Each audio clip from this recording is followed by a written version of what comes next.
ചരിത്ര പ്രസിദ്ധമായ മുട്ടുചിറ കൊറോന ഇടവകയിൽ നമ്മളുടെ രൂപതയ്ക്ക് വേണ്ടി 2 പുരോഹിത അഭിഷേക ശുശ്രൂഷ നടക്കുന്നതിൻ്റെ നടുവിലാണ് നാം എല്ലാവരും.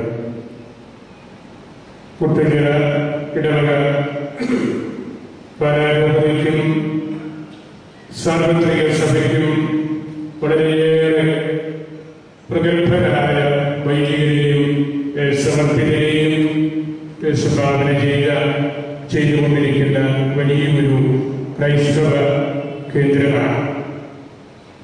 ഇന്ന് ഈ അഭിഷേകം ഇവിടെ നടക്കുമ്പോൾ നമ്മൾ ഏറ്റവും ചേർന്നിരിക്കുന്നത് വിശുദ്ധ അൽഫോൻസാമ്മയോടാണ്. ഇന്ന് പ്രത്യേകമായ വിധത്തിൽ നമ്മൾ ഓർമ്മിക്കുന്ന ചാവറ കുര്യാക്കോസ് അച്ഛനോടാണ്. വൈദികരുടെ മാതൃകയും നമ്മളെല്ലാവരും സ്വന്തമെന്ന് കരുതുന്നതുമായ വാഴ്ത്തപ്പെട്ട കുഞ്ഞച്ഛനോടാണ്.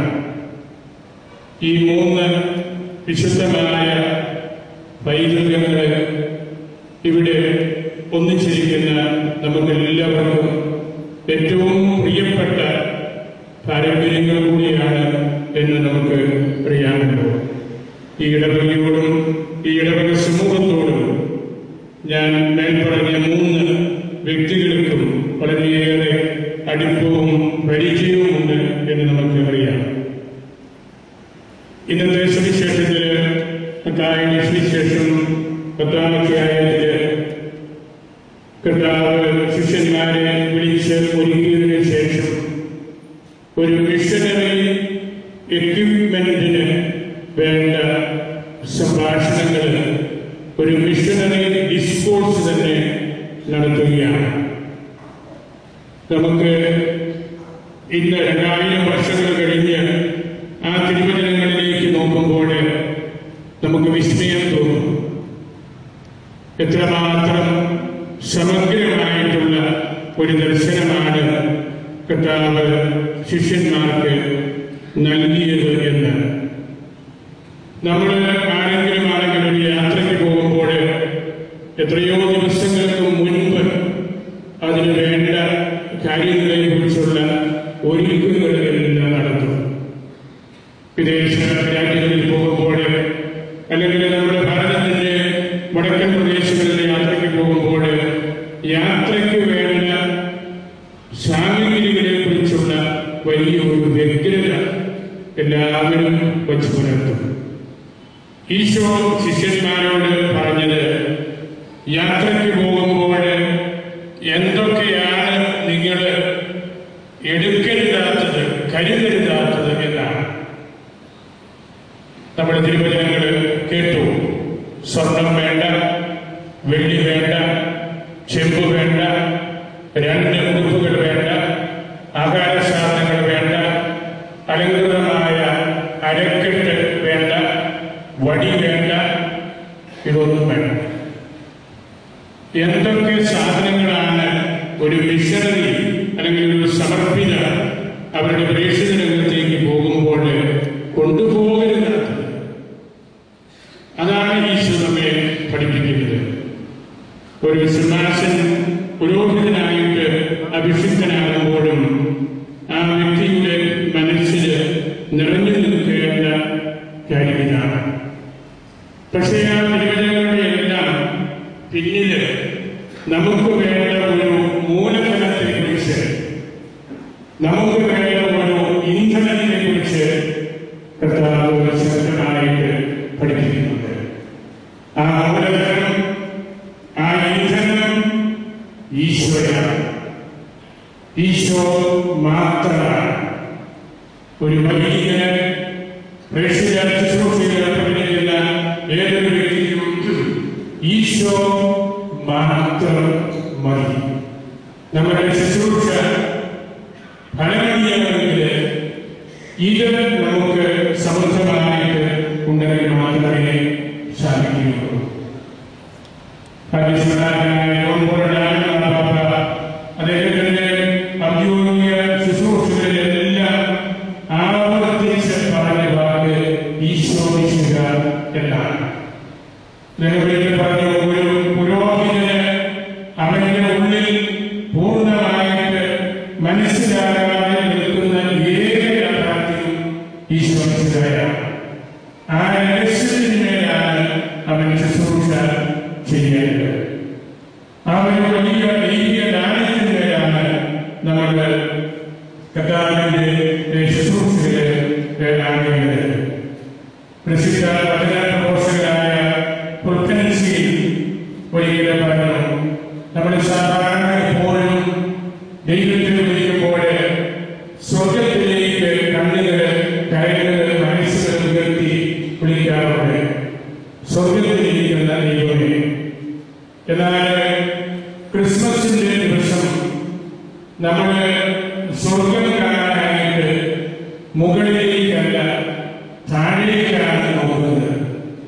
എല്ലാവരും തലകുനിച്ച് താഴേക്ക് നോക്കി ഒരു ശിശുവിൽ സ്വർഗത്തെ കാണുകയാണ്. ഒരു മൺപാത്രത്തില്, ബലഹീനമായ ഒരു മൺപാത്രത്തിൽ സ്വർഗം കാണാനായിട്ട് നമ്മളെല്ലാവരും താഴേക്ക് നോക്കുന്ന ദിവസമാണ് തിരുപ്പിറവി. ഭാഗികമായിട്ടെങ്കിലും ഈ ഒരു സ്വർഗ ദർശനം ഓരോ പുരോഹിതനിലുമുണ്ട്. ഈശോ മിശിഹായുടെ രഹസ്യത്തില് അഭിഷിക്തനാകുന്ന ആ പുരോഹിതന് ഭൂമിയിൽ സ്വർഗം കൊണ്ടു നടക്കുന്നവരാണ്. സ്വർഗത്തെ കുറിച്ച് കേൾക്കാൻ, സ്വർഗത്തെ കുറിച്ച് ചിന്തിക്കാൻ ഒക്കെ നമ്മളും ഈ മൺപാത്രങ്ങളിലേക്ക് നോക്കിയാൽ മതി. അവർ പറയുന്നതും അവർ പ്രഘോഷിക്കുന്നതുമെല്ലാം അതാണ്. ഇനി രണ്ട് നമ്മുടെ പ്രിയപ്പെട്ട വ്യക്തികളെ, ലൂക്കാസിനെയും ജോസിനെയും പുരോഹിതനായിട്ട് അഭിഷേകം ചെയ്യുമ്പോൾ അവർ രണ്ടും സുവിശേഷങ്ങളിലെ രണ്ട് തിളക്കമാർന്ന വ്യക്തികളാണ്.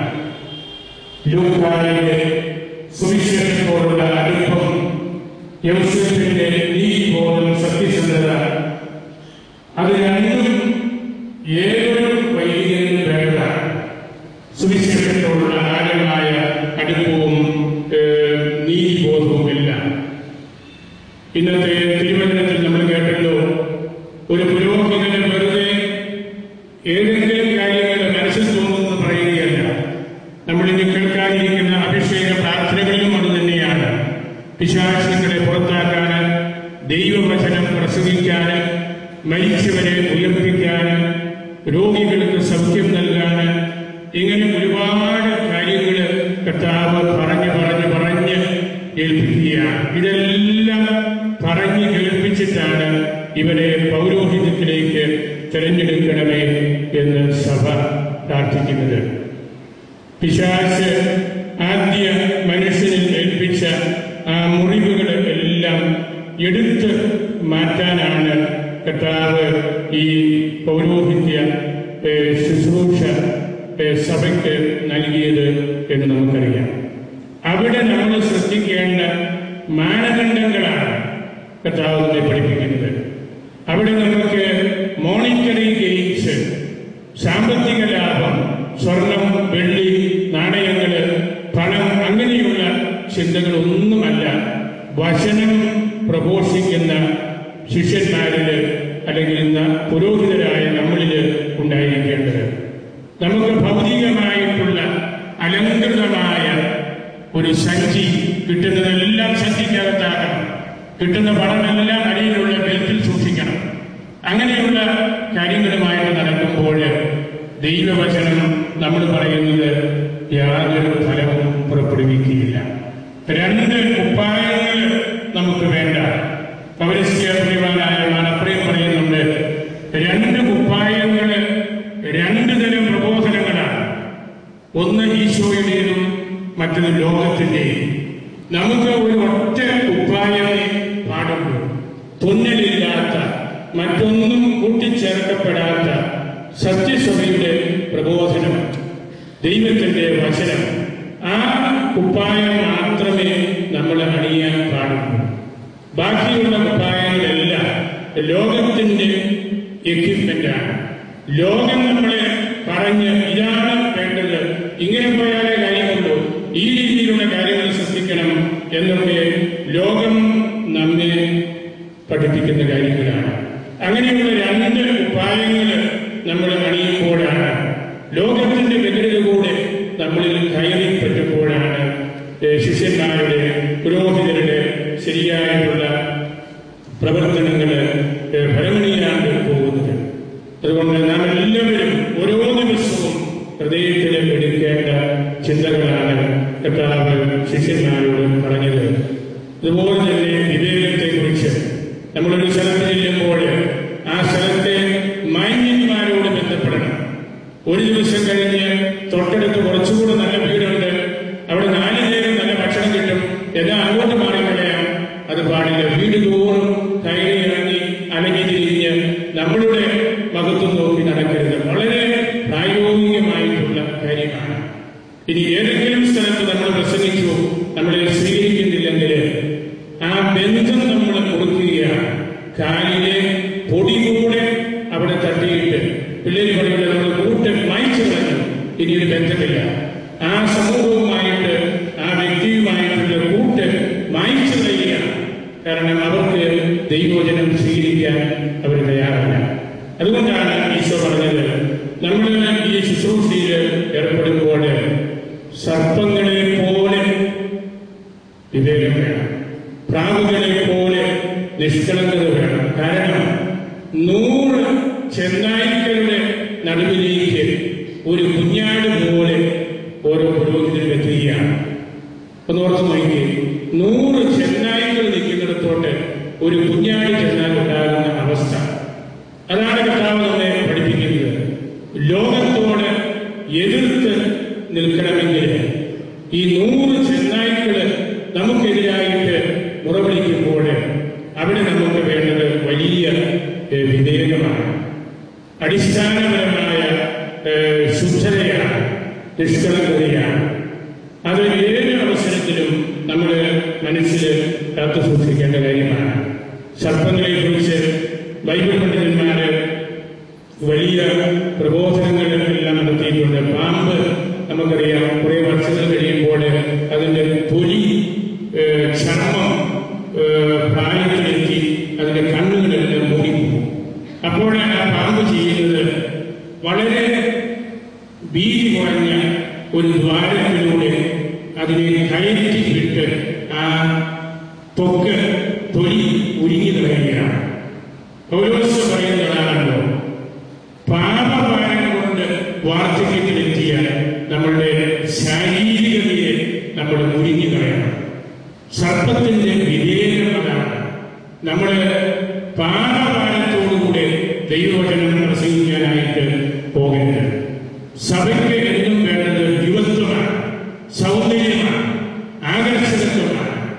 അതെല്ലാം കളയുന്നത് ഈ പാപമാണ്. അതുകൊണ്ട് അത്തരത്തിലുള്ള ഒരു വിടുതൽ നമുക്ക് ആവശ്യമാണ്. അതുപോലെ തന്നെ വേദശാസ്ത്രികൾ പറയാറുണ്ട്, പാമ്പിനെ കുറിച്ചുള്ള കേവലം ഒരു സങ്കല്പമായിരിക്കാം. അത് വെള്ളം കുടിക്കാൻ പോകുമ്പോഴും ഭക്ഷണം കഴിക്കാൻ പോകുമ്പോഴും അതിന്റെ വിഷപ്പല്ല് എവിടെയെങ്കിലും മാളത്തിൽ ഒളിച്ചു വിട്ടിട്ടാണ് പോകുന്നത്. അതൊരു പ്രതീകമാണ്. നമ്മൾ വചനം പ്രസംഗിക്കുമ്പോൾ, മറ്റുള്ളവരോട് ബന്ധപ്പെടുമ്പോൾ വിഷാംശം കലർത്തി സംസാരിക്കരുത്. ഭക്ഷണമാണെങ്കിലും വചനമാണെങ്കിലും എന്താണെങ്കിലും ആ സർപ്പത്തെ കുറിച്ച് വേദശാസ്ത്രങ്ങൾ നമുക്ക് നൽകുന്ന ആ ചിന്ത ഒരു അജപാലന പാഠമാണ്. നമ്മൾ സംസാരിക്കേണ്ടത് വചനമാണ്. നമുക്ക് ഇഷ്ടമില്ലാത്ത ആളുകളെ ചീത്ത പറയാനുള്ള അവസരമായിട്ട് ബലിപീഠം ഉപയോഗിക്കരുത്. അതാണ് സർപ്പത്തിന്റെ ഏറ്റവും വലിയ ഒരു വിവേകം. അതുപോലെ തന്നെ ഒരു മിത്ത് ഈ പാമ്പുകളെ കുറിച്ചുള്ളത്, പാമ്പ് കടിക്കുന്നത് വളരെ അലങ്കൃതയായിട്ട് നിൽക്കുന്ന സ്ത്രീകളെയാണ്, അലങ്കൃതനായ സ്ത്രീയാണ്. വെറുതെ നടക്കുന്ന ഒരു തെരുവുകാരക്കാരൻ അല്ലെങ്കിൽ കുരിപ്പിക്കാരൻ ഒരു പാമ്പിന് ഇഷ്ടമില്ല.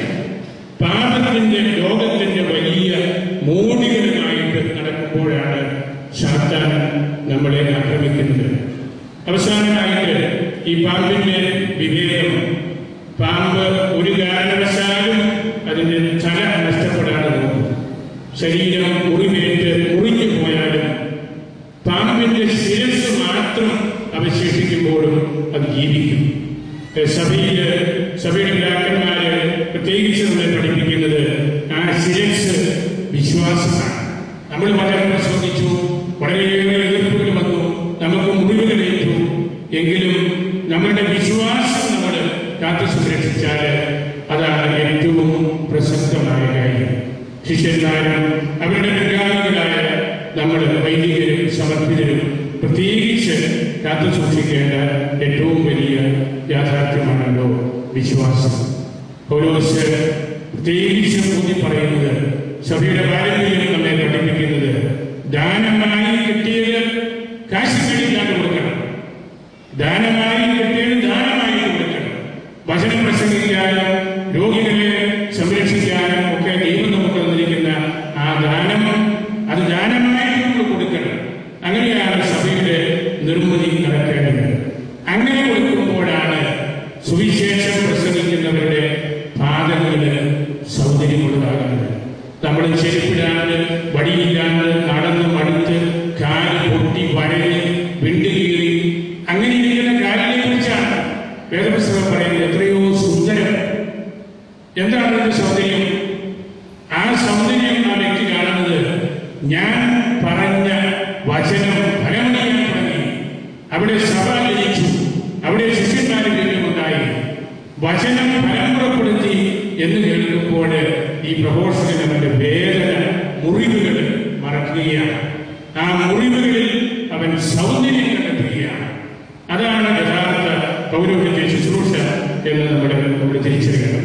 ഇവിടെ ഇന്ന് നമ്മൾ രണ്ട് പ്രിയപ്പെട്ട മക്കളെ പുരോഹിതന്മാരായിട്ട് അഭിഷേകം ചെയ്യുമ്പോൾ അവരുടെ ജീവിതത്തിൽ അവരുടെ പ്രവർത്തനങ്ങളിലെല്ലാം ഇതുപോലുള്ള നല്ല നേരായ മാർഗങ്ങൾ മാത്രം സ്വീകരിക്കാൻ ഇടയാകട്ടെ എന്ന് നമുക്ക് പ്രാർത്ഥിക്കാം. ഒരു രണ്ടുപേരും നല്ല വൈദിക പാരമ്പര്യമുള്ള കുടുംബത്തിലെ പിള്ളേരാണ്, സമർപ്പിത പാരമ്പര്യമുള്ള ഭവനങ്ങളിലെ മക്കളാണ്. ഈ ഇടവകയില് വളരെയേറെ പഴക്കവും പരിചയവുമുള്ള തറവാടുകളുമായിട്ട് ബന്ധപ്പെട്ടവരാണ്. അതുകൊണ്ട് നമുക്ക് അവരിൽ വലിയ ആത്മവിശ്വാസമുണ്ട്. അവരെ പരിശീലന കാലത്ത് അവരുടെ പഠനം, അധ്യാത്മികമായിട്ടുള്ള വളർച്ച, അതുപോലെ കായിക രംഗങ്ങളിലുള്ള സാമർഥ്യമൊക്കെ അവർ തെളിയിച്ചിട്ടുണ്ട്. അവരിൽ ലൂക്ക് പ്രവാചക സെമിനാരിയിലും ജോസഫ് കുന്നത്ത് സെമിനാരിയിലും പഠിച്ച വ്യക്തിയാണ്. അവരുടെ അധ്യാപകര്, മുൻ റെക്ടറുമായിട്ടുള്ള മടത്തിക്കണ്ടലക്ഷൻ ഉൾപ്പെടെ ധാരാളം പേര് രണ്ട് സെമിനാരികളിൽ നിന്ന് കൂടി എത്തിയിട്ടുണ്ട്. അവരെ ഞാൻ പ്രത്യേകമായിട്ട് ഈ അവസരത്തിൽ ഓർക്കുന്നു. നല്ല കഴിവുകളുള്ള മിടുക്കരായ രണ്ട് കുട്ടികളാണ് അവർ. അവരെ നമ്മളുടെ സഭയിൽ, പ്രത്യേകിച്ച് നമ്മുടെ രൂപതയിൽ വളർന്ന് വലുതായി സഭാനിർമ്മിതിയിൽ നല്ല സാക്ഷ്യം വഹിക്കുവാനിടയാകട്ടെ എന്ന് നമുക്ക് പ്രാർത്ഥിക്കാം. ഒരു രണ്ടുപേരെയും നമ്മൾ ടെലിഫോൺ സാധിക്കും. പറ്റപ്പെട്ടവരായ കുഞ്ഞച്ചനും ചാവയച്ചനും സമർപ്പിച്ച് പ്രാർത്ഥിക്കുകയും ചെയ്യും.